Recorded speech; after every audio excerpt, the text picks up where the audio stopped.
Doctor గారు నమస్తే అండి. నమస్తే మేడం. చేతన్ రాజు గారు, చాలా మంది నరాల బలహీనతతో బాధపడుతూ ఉంటారు కదా, వాళ్ళకి హోమియోలో ట్రీట్మెంట్స్ అంటే నరాల బలహీనత తగ్గడానికి, మళ్ళీ నరాలు స్ట్రాంగ్ గా అవ్వడానికి ఏమైనా రెమెడీస్ ఉన్నాయా? ఇప్పుడు ఈ నరాల బలహీనత దేనివల్ల అయితే వస్తుంది కదా, దానికి వందల కాజెస్ ఉన్నాయి. మనం కాజ్ ఫైండ్ అవుట్ చేసి కాజ్ ని తగ్గిస్తాం.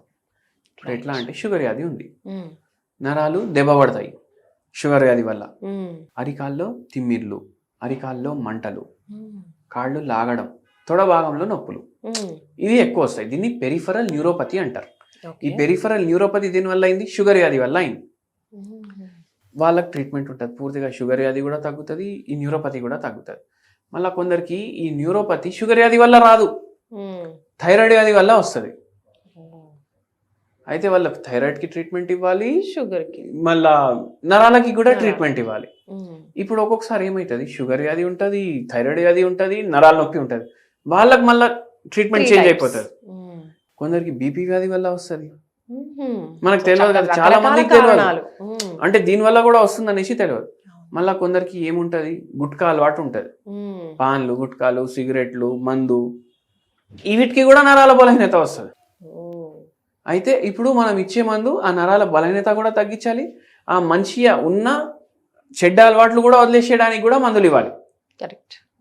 అయితే ప్రతిసారి ఏమవుతుందంటే దేని వల్ల అవుతుంది దాన్ని బట్టి కాజ్ చేంజ్ అయిపోతుంది.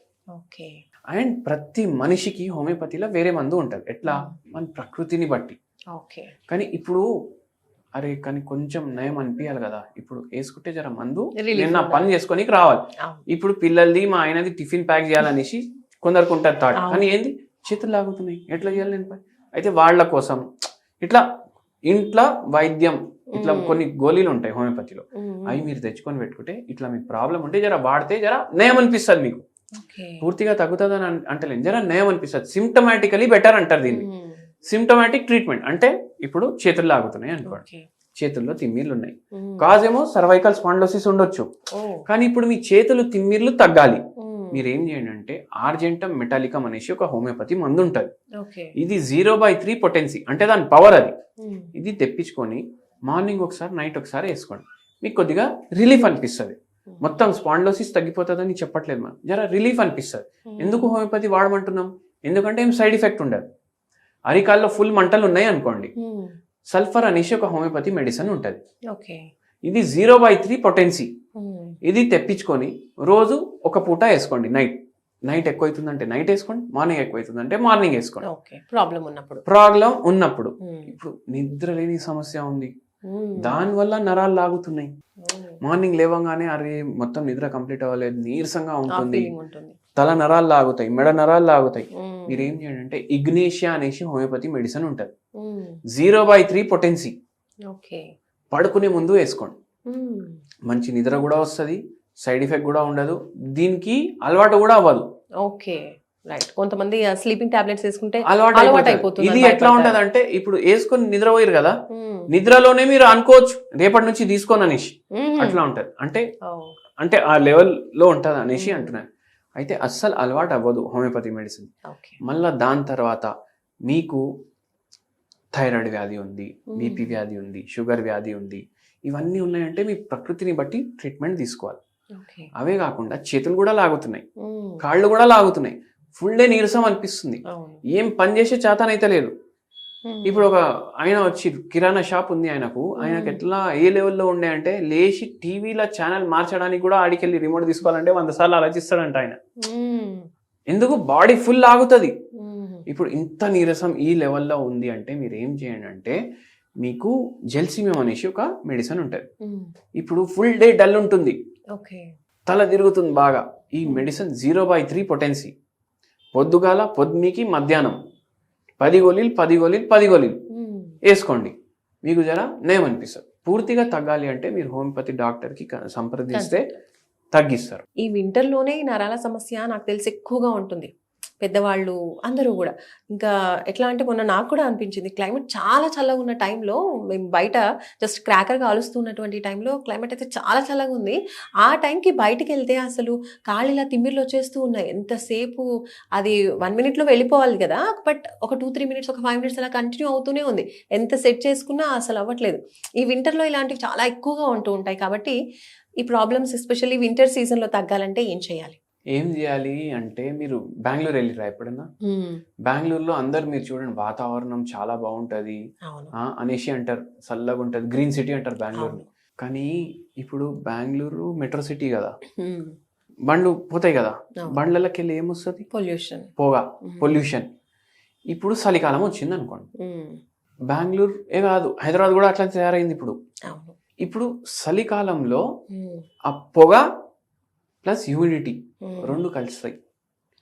రెండు కలిసి ఏం చేస్తాయి అంటే ఫాగ్ క్రియేట్ చేస్తాయి, మిస్ట్ అంటారు దాన్ని, అవును. క్రియేట్ చేస్తాయి. మనం అరే ఏమైనా ఎంత ఉందా? బాగుంది అనుకుంటా, ఎంత బాగుంది, ఊటీలో ఉన్నామన్న ఫీలింగ్ ఊటీలో వస్తుంది. ఉన్నట్టు ఫీలింగ్ వస్తుంది కదా, అదంతా మనం పీల్చుకట్టనే ఉంటాం కదా. అప్పుడు ఏమైతుంది, ఆ పొగ, పొల్యూషన్, కాలుష్యం, ప్రదూషితం అన్నీ పోతాయి, అవునా కాదా? కరెక్టే. CO అనేసి ఒక కెమికల్ ఉంటుంది, కార్బన్ మొనాక్సైడ్. ఇది ఎప్పుడు రిలీజ్ అవుతుంది అంటే, పెట్రోల్ కాల్చినప్పుడు, డీజిల్ కాల్చినప్పుడు, సిగరెట్లు కాల్చినప్పుడు. అంటే మీరు ఏమైనా కాలుస్తున్నారు అనుకోండి, CO రిలీజ్ అవుతుంది. ఇప్పుడు ఈ CO అంటే ఏంటంటే కార్బన్ మొనాక్సైడ్. ఈ కార్బన్ మొనాక్సైడ్ ఇవన్నిట్లా రిలీజ్ అవుతుందా, మన వాతావరణంలో వస్తుందా? ఇంకా దాని మీద చలికాలంలో మొత్తం ఇట్లా ఫాగ్ అయిపోతుంది కదా, దాంట్లోనే కలిసి అక్కడే తిరుగుతుంది అది, అది మీరు పీల్చుకుంటారు కదా. ఇప్పుడు CO మాత్రం ఈ రక్తంలో పెరుగుతుంది. ఓకే. CO మాత్రం ఈ రక్తంలో పెరిగి ఇప్పుడు నరాల్లో ఏం పాస్ అవుతుంది, కరెంట్. ఈ CO బాడీలో పెరిగితే అది సరిగా పాస్ కాదు, సో స్టాప్ చేస్తుంది. అందుకే నీరసం పెరిగిపోతుంది చలికాలంలో.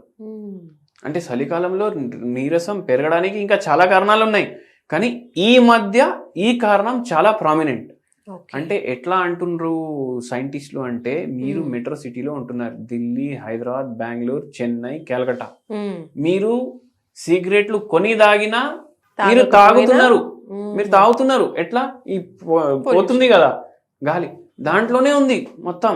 8 సిగరెట్లు, 10 సిగరెట్లు, 12 సిగరెట్లు మీరు రోజుకి తాగుతున్నారు. Oh my god. అంటే ఇది ఎట్లా ఉంది అంటే, ఇప్పుడు మనం ఈ వీడియో చేస్తున్నాం కదా, నేను తాగుతూ మీకు వీడియో చెప్తున్నా అన్నట్టు అయిపోయింది అది. అంటే గాలిలో అంత పేరుకుపోయింది. మళ్ళా ఇంకోటి అందుకే మేము ఏం చేస్తాం, మేము ఎలక్ట్రిక్ బండ్లు ఉంటాం అనేసి అంటారు.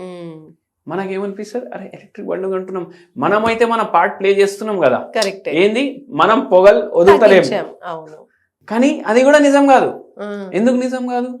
ఈ కరెంట్ ఏడికెళ్ళి వస్తుంది, బొగ్గు కాల్చి దాంట్లోకి వెళ్ళి ఎనర్జీ తీసి మీ ఇంటికి కరెంట్ వస్తుంది. బొగ్గు కాల్చడం వల్ల కూడా కార్బన్ మొనాక్సైడ్ వస్తుంది, అది కూడా కాలుష్యమే కదా. ఓకే. సో అక్కడ నుంచి అంటే డైరెక్ట్ ఇక్కడ కాకుండా అక్కడే తయారు చేసి అట్లా పొల్యూషన్ స్టార్ట్ అయితే అట్లా ఇవన్నిటి వల్ల ఎన్వైరన్మెంటల్ ఫ్యాక్టర్స్ అంటారు వీటిని. దాని వల్ల నరాలది ప్రాబ్లం అవుతుంది, ఇట్లా నీరసం అందుకే వస్తుంది. రైట్. థ్యాంక్ యూ డాక్టర్ గారు. నమస్తే. నమస్తే మేడం.